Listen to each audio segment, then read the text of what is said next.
This is a demo. Hello.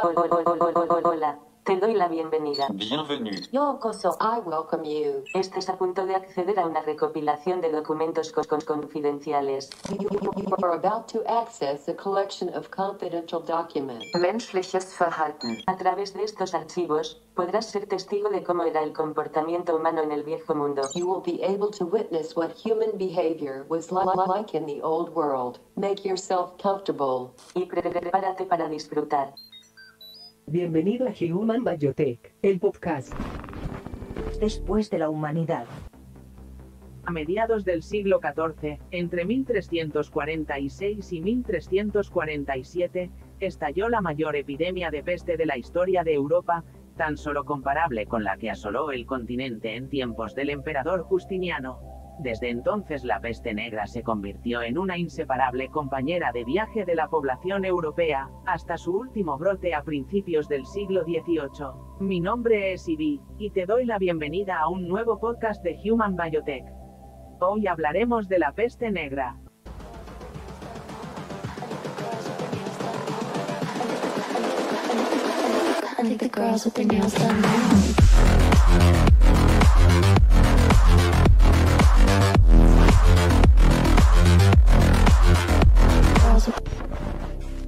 El mal jamás se volvió a manifestar con la virulencia de 1346 a 1353, cuando impregnó la conciencia y la conducta de las gentes, lo que no es de extrañar.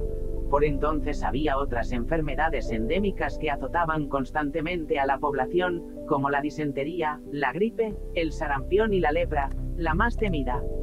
Pero la peste tuvo un impacto pavoroso. Por un lado, era un huésped inesperado, desconocido y fatal, del cual se ignoraba tanto su origen como su terapia. Por otro lado, afectaba a todos, sin distinguir apenas entre pobres y ricos.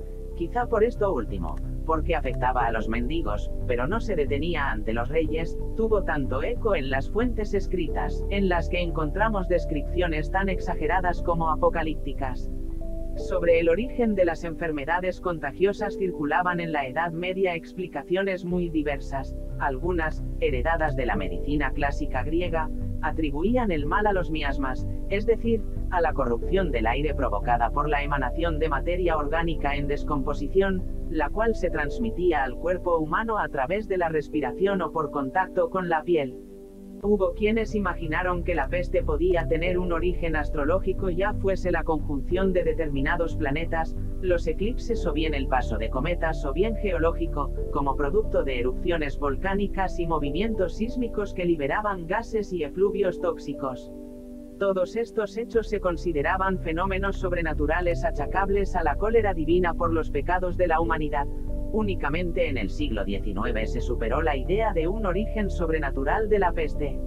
El temor a un posible contagio a escala planetaria de la epidemia, que entonces se había extendido por amplias regiones de Asia, dio un fuerte impulso a la investigación científica, y fue así como los bacteriólogos Kitasato y Yersin, de forma independiente pero casi al unísono, descubrieron que el origen de la peste bubónica era la bacteria Yersinia pestis, que afectaba a las ratas negras y a otros roedores y se transmitía a través de los parásitos que vivían en esos animales, en especial las pulgas Chenopsilla cheopis, las cuales inoculaban el bacilo a los humanos con su picadura.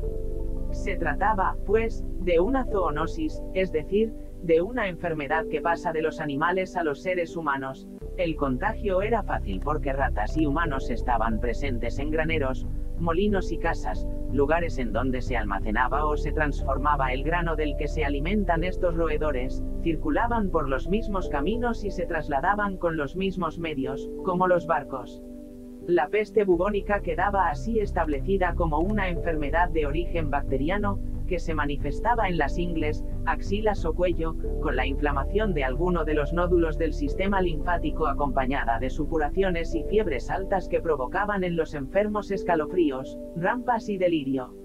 El ganglio linfático inflamado recibía el nombre de bubón o carbunco, de donde proviene el término peste bubónica. La bacteria causante rondaba los hogares durante un período de entre 16 y 23 días antes de que se manifestaran los primeros síntomas de la enfermedad.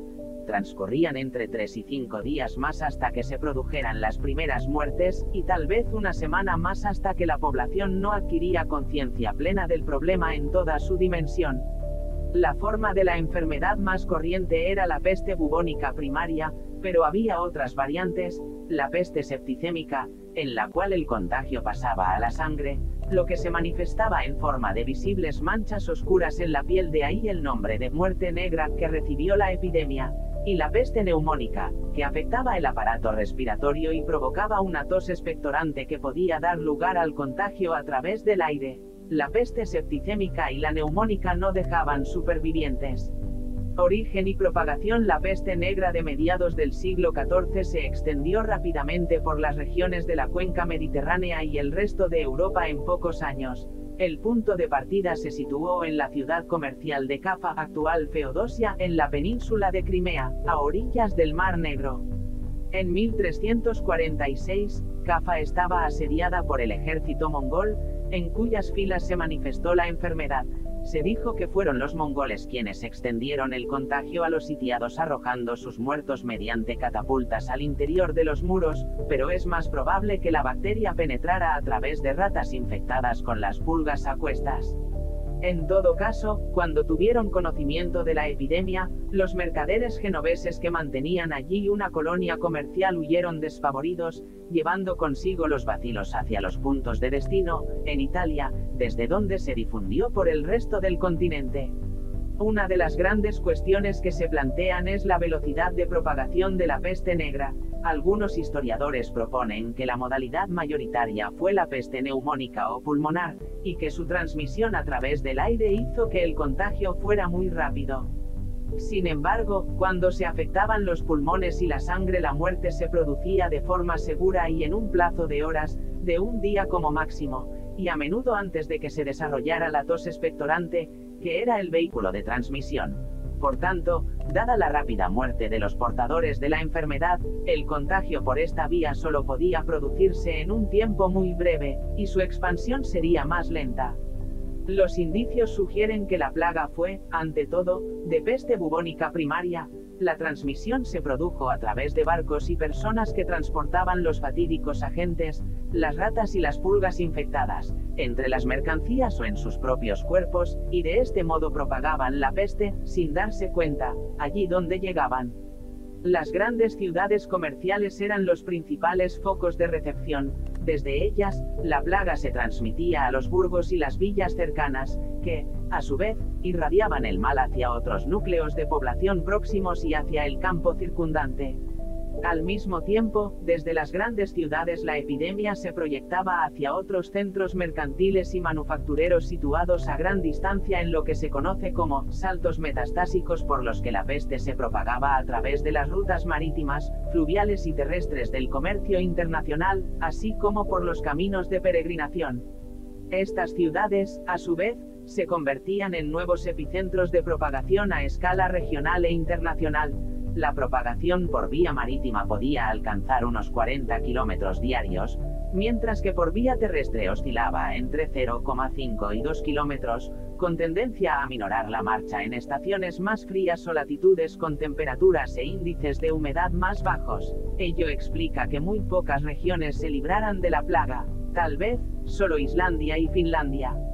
A pesar de que muchos contemporáneos huían al campo cuando se detectaba la peste en las ciudades, lo mejor, se decía, era huir pronto y volver tarde. En cierto modo las ciudades eran más seguras, dado que el contagio era más lento porque las pulgas tenían más víctimas a las que atacar.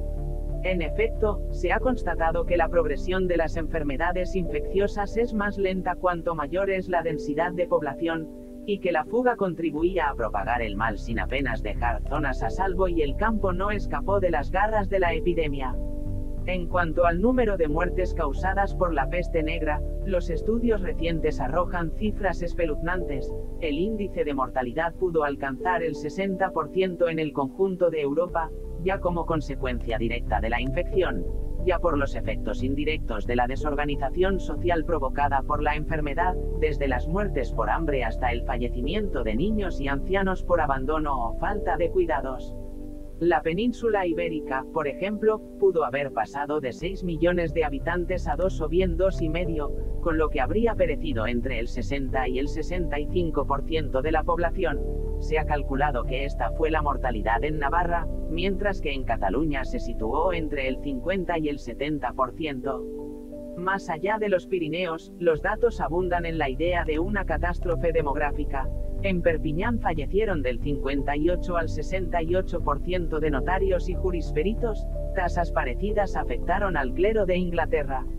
La Toscana, una región italiana caracterizada por su dinamismo económico, perdió entre el 50 y el 60% de la población, Siena y San Gimignano, alrededor del 60%. Prato y Bolonia algo menos, sobre el 45%, y Florencia vio como de sus 92.000 habitantes quedaban poco más de 37.000, en términos absolutos, los 80 millones de europeos quedaron reducidos a tan solo 30 entre 1347 y 1353.